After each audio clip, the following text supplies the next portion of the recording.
હવે આગળનો પ્રશ્ન જે છે એ વાત કરે છે પ્રિએમ્બલ એટલે કે આમુખ વિશે છે. પ્રિએમ્બલ વિશે આપણે એક લેક્ચર બનાવેલો જ છે, એ તમે જોયેલો હશે તો આ પ્રશ્નનો આન્સર જે છે એ તમારી માટે ઘણો સરળ બની જશે. ક્વેશ્ચનની ડિમાન્ડ શું છે એ સમજીએ. Preamble shows the general purpose behind several provision in the constitution and is a key to the minds of the makers of the constitution. Explain, also comment on the amendability of the પ્રિએમ્બલ. આખો મુદ્દો શું છે એ થોડું સમજવાની ધીમે ધીમે breakup જોઈએ તો ખ્યાલ આવે છે કે પ્રિએમ્બલ સોર્સ એટલે કે પ્રિએમ્બલ આમુખ દર્શાવે છે general purpose behind the several provision in the constitution. બંધારણની અંદર અમુક જે સામાન્ય હેતુઓ આપેલા છે, બંધારણની અંદર અમુક જે સેવરલ પ્રોવિઝન એટલે કે અમુક પ્રકારની જોગવાઈ જે છે, અમુક પ્રકારની જોગવાઈ એના હેતુઓ જે છે એ ક્યાં આપેલા છે તો કે પ્રિએમ્બલ આમુખની અંદર આપેલા છે. આમુખ એવું દર્શાવે છે કે બંધારણના અમુક હેતુઓ, અને એ પણ કેવા જનરલ સામાન્ય હેતુઓ જે છે એ આમુખમાં આપેલા છે. અને આમુખ જે છે is a key to minds of the constitution makers એટલે કે બંધારણ નિર્માતાઓ જે છે, બંધારણ નિર્માતાઓ એમને સમજવા માટેની એક ચાવી છે. આમુખ શું છે? બંધારણ નિર્માતાઓના વિચારને સમજવા માટેની એક ચાવી છે. એ વસ્તુ આપણે સમજાવવાની છે. And also comment on the amendability of the preamble. શું આમુખને અમેન્ડ કરી શકાય, એની અંદર સુધારો કરી શકાય કે ન કરી શકાય, એટલી વસ્તુ કહેવાની છે. તો આ બધી વસ્તુ જે છે આપણે આન્સરની ડિમાન્ડ જે છે આવી કંઈક છે, અલગ અલગ રીતની વસ્તુ છે. તો આપણે મેઇન વસ્તુ પહેલાં તો એ કહેવું પડે આન્સર લખતી વખતે કે પ્રિએમ્બલ શું છે. પ્રિએમ્બલની થોડી ઘણી ડેફિનેશન આપવી પડે. પ્રિએમ્બલ શું દર્શાવે છે એ આપણે કહેવું પડે.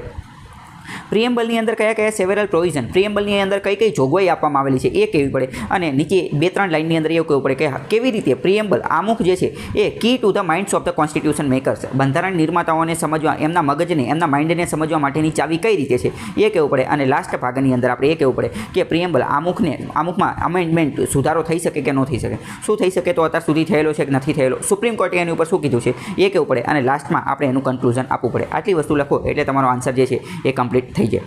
સ્ટાર્ટ કરીએ પહેલાં તો કે પ્રિએમ્બલની આપણે જે ઇન્ટ્રોડક્શન જે છે એમાં શું કરી શકીએ. તો preamble is an introductory document to the constitution that reveals the source of the authority. હવે પહેલાં તો આપણે શું કીધું કે આમુખ જે છે એ ભારતના બંધારણનું એક ઇન્ટ્રોડક્ટરી ડોક્યુમેન્ટ છે. ઇન્ટ્રોડક્શન એટલે કે એક રીતે જે પહેલી જ વાર જે એને ઇન્ટ્રોડક્શન કરવામાં આવતું એ પ્રકારનું ડોક્યુમેન્ટ છે. પ્રિએમ્બલની અંદર કઈ કઈ વસ્તુ આપેલી છે એ તમને ખ્યાલ હોવો જોઈએ. પ્રિએમ્બલ આમુખવાળા લેક્ચરમાં પણ આપણે જોયેલું હતું કે આમુખમાં કઈ કઈ વસ્તુ જોવા મળે છે. તો આમુખની અંદરથી આપણને 4 પ્રકારની વસ્તુ જોવા મળે છે. પહેલી વસ્તુ તો કે સોર્સ ઓફ ઓથોરિટી. આમુખની શરૂઆત ક્યાંથી થાય છે?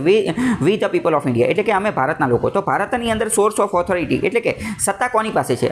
સોર્સ એટલે કે ઉદ્ભવ સ્થાન, ઓથોરિટી, બધી જ ઓથોરિટી કોની પાસે રહેશે તો કે we the people of India એટલે કે પહેલાં તો સોર્સ ઓફ ઓથોરિટી મળે છે. બીજું કે we the people of India having solemnly India into democratic social republic. આ બધી વસ્તુ આવે છે. મતલબ કે બીજા પ્રકારની માહિતી શું મળે છે તો કે નેચર ઓફ ઇન્ડિયન સ્ટેટ્સ, ભારતના રાજ્યનો કેવો પ્રકાર રહેશે તો કે ડેમોક્રેટિક એટલે કે લોકશાહી, રિપબ્લિક એટલે કે પ્રજાસત્તાક, સોશિયલિસ્ટ એટલે કે સમાજવાદ, પછી સેક્યુલર એટલે કે ધર્મનિરપેક્ષ. તો આ બધી વસ્તુ આપેલી છે. તો બીજા નંબરની વસ્તુ આપણને આમુખમાંથી શું ખબર પડે છે કે nature of the Indian state, ભારતીય રાજ્યનો પ્રકાર કેવો છે. ત્રીજા નંબરની વસ્તુ શું ખબર પડે છે તો કે ઓબ્જેક્ટિવ ઓફ ધ કોન્સ્ટિટ્યુશન, ભારતીય બંધારણનો ઓબ્જેક્ટિવ, એનો ઉદ્દેશ્ય શું છે. કારણ કે આમુખની અંદર આપણે પછી આગળ વાંચીએ તો આગળ એવું આવે છે કે ભારતના બધા લોકો જે છે એને ન્યાય આપવામાં આવશે. કેવો ન્યાય તો કે સામાજિક, આર્થિક અને રાજનીતિક ન્યાય આપવામાં આવશે.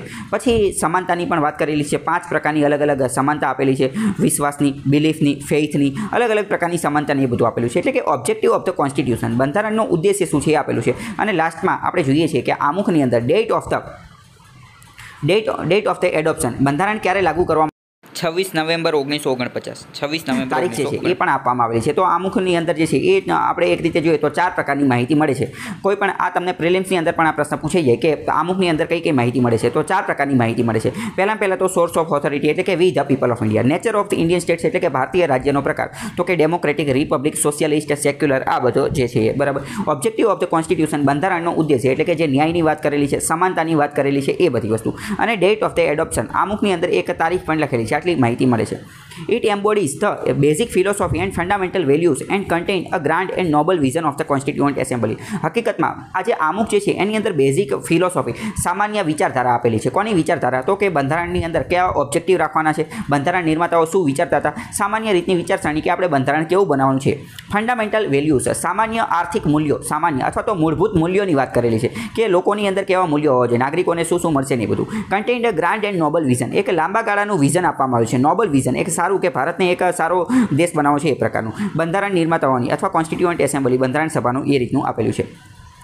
પ્રિએમ્બલ is a key to minds of its makers and reveals that establishment of sovereign democratic, જો આપણે પહેલાં જોયું કે એ ભારતીય બંધારણ નિર્માતાઓના જે મગજને સમજવાની ચાવી આપે છે, એની અંદર આપણે આમુખની અંદર શું કીધેલું છે કે આપણે ભારત દેશ જે છે એનો પ્રકાર કેવો રાખીશું, એની આપણે એસ્ટાબ્લિશમેન્ટ સ્થાપના કરીશું કેવી, તો કે સોવરેન સાર્વભૌમ રાખીશું, ડેમોક્રેટિક એટલે કે લોકશાહી રાખીશું, રિપબ્લિક એટલે કે પ્રજાસત્તાક રાખીશું. આ ત્રણ વસ્તુ જે છે એ મેઇન રાખવામાં આવી કે આપણે આ ત્રણ વસ્તુ તો બનાવશું તે. અને જો અહીંયા તમે એક મહત્વની વસ્તુ નોટ કરશો કે આ ત્રણે ત્રણ શબ્દો આમુખમાં પણ લખેલા છે, તો આમુખની અંદર પણ એક રીતે કેપિટલ લખેલા છે, એકદમ કેપિટલ જ લખે છે, અને વચ્ચે કંઈ અલ્પવિરામ મૂકેલું નથી. તો અલ્પવિરામ મૂકેલું નથી એનો મતલબ શું?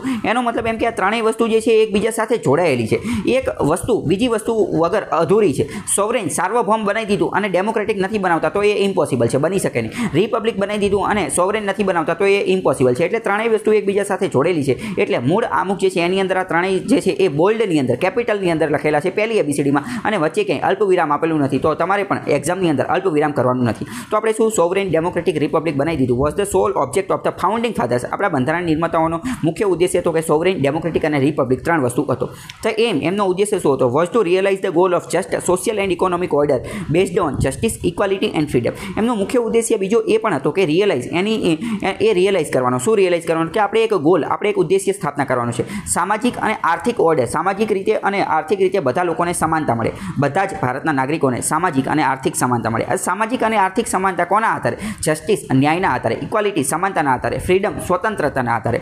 The various elements of the preamble, આ જે આમુખ જે છે એના અલગ અલગ એલિમેન્ટ્સ, અલગ અલગ વિભાગ જોઈએ તો રિફ્લેક્ટ્સ દર્શાવે છે the general purpose behind various provision of the constitution.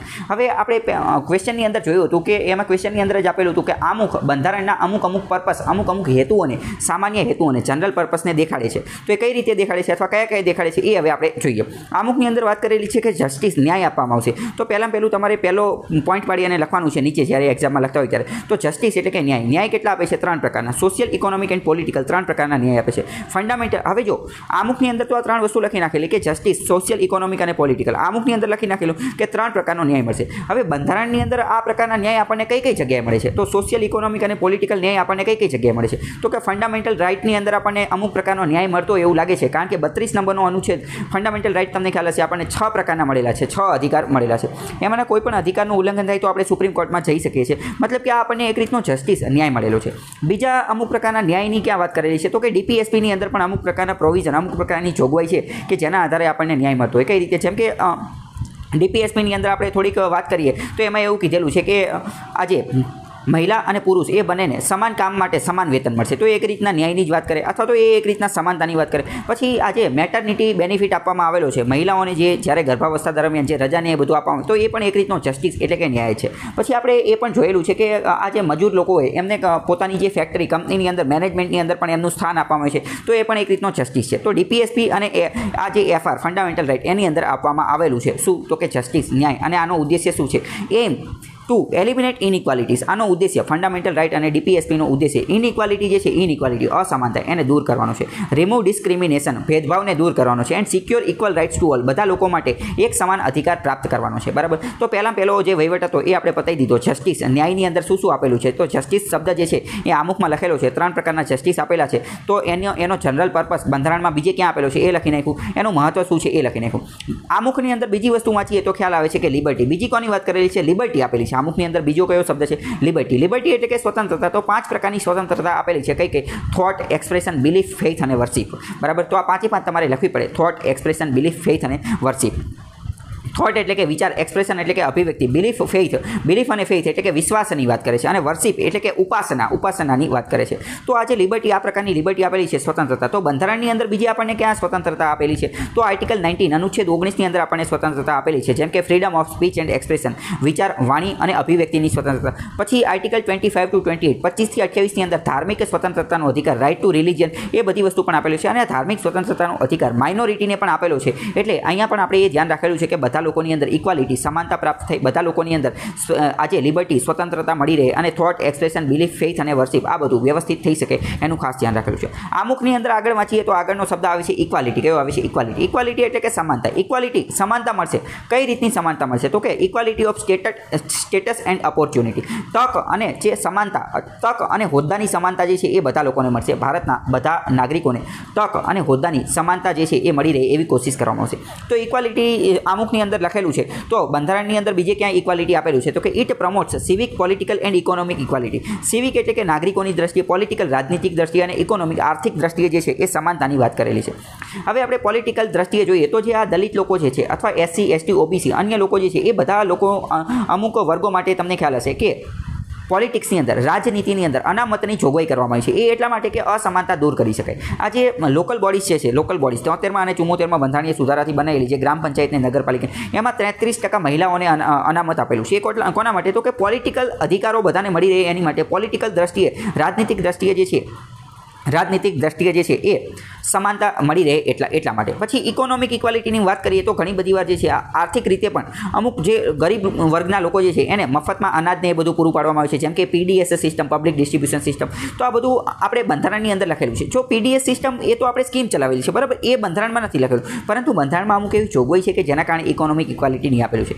Civic, નાગરિકોને પણ અમુક સમાનતાની એ બધી વાત કરેલી છે. હવે આપણે થોડુંક બંધારણની અંદર ઝાંકીએ તો ખ્યાલ આવે છે કે આર્ટિકલ 14 થી 18, અનુચ્છેદ 14 થી 18 એ કોની તો કે સમાનતાની વાત કરે છે. સમાનતા એટલે તો કે નાગરિકોને એક સમાન અધિકારો મળશે, જેની અંતર્ગત કે કોઈ પણ પ્રકારનો સ્પેશિયલ પ્રિવિલેજીસ, કોઈ વ્યક્તિને ખાસ અધિકાર મળશે નહીં, કોઈ સોસાયટીને કોઈ ખાસ અધિકાર મળશે નહીં, કોઈને વધારાની તક કે એવું કંઈ મળશે નહીં, બરાબર, અને કોઈની સાથે ડિસ્ક્રિમિનેશન, ભેદભાવને એવું કરવામાં આવશે નહીં. બીજી વાત કરીએ આર્ટિકલ 39, અનુચ્છેદ 39 પણ એવું કરે છે કે equal rights to adequate means of livelihood and equal pay for equal work. આપણે પહેલાં જોયું કે અનુચ્છેદ 39 શું કહે છે કે બધા લોકોને લાઇવલીહુડ એટલે કે વેતન કમાવાનો, રોજગારી મેળવવાનો અધિકાર છે અને બધા લોકોને equal pay for equal work, બધા એક સમાન કામ માટે એક સમાન વેતન આપવામાં આવશે. અનુચ્છેદ 325ની વાત કરીએ અને અનુચ્છેદ 326ની વાત કરીએ તો યુનિવર્સલ એડલ્ટ ફ્રેન્ચાઇઝ એટલે કે પુખ્ત વય મતાધિકાર.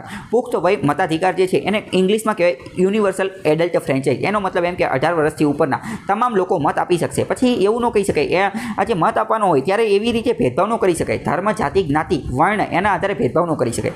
પહેલાં તમને ખ્યાલ હશે કે વર્ણ વ્યવસ્થા કે બ્રાહ્મણ, ક્ષત્રિય, શૂદ્ર, વૈશ્ય, તો આમાં પછી એવું ન કહી શકાય કે તમે તો બ્રાહ્મણ છો, તમે તો ક્ષત્રિય છો, તમે તો શૂદ્ર છો, તમે મત ન આપી શકો, એવું ચાલે નહીં, બરાબર, કારણ કે યુનિવર્સલ એડલ્ટ ફ્રેન્ચાઇઝ બધા આપી શકે. તો આ પણ એક રીતની સમાનતા છે અથવા તો આ પણ એક રીતની સ્વતંત્રતા છે. પછી right to participate in the election, ચૂંટણીમાં ઊભા રહેવાનો અધિકાર without any kind of discrimination, કોઈ પણ પ્રકારના ભેદભાવ વગર દરેક વ્યક્તિ ચૂંટણીમાં પણ ઊભો રહી શકે છે. પછી આગળ આમુખની અંદર વાંચીએ તો શબ્દ આવે છે ફ્રેટર્નિટી. ફ્રેટર્નિટી એટલે કે બંધુત્વ એટલે કે ભાઈચારાની ભાવના, કે ભારતની અંદર દરેક લોકો જે છે દરેક લોકો એ એકબીજા સાથે ભાઈચારાની ભાવનાથી વર્તશે. એટલે કે દરેક નાગરિક બીજા નાગરિક સાથે ભાઈચારાની વર્તનથી રહેશે, દુશ્મનાવટને એવું રાખશે નહીં.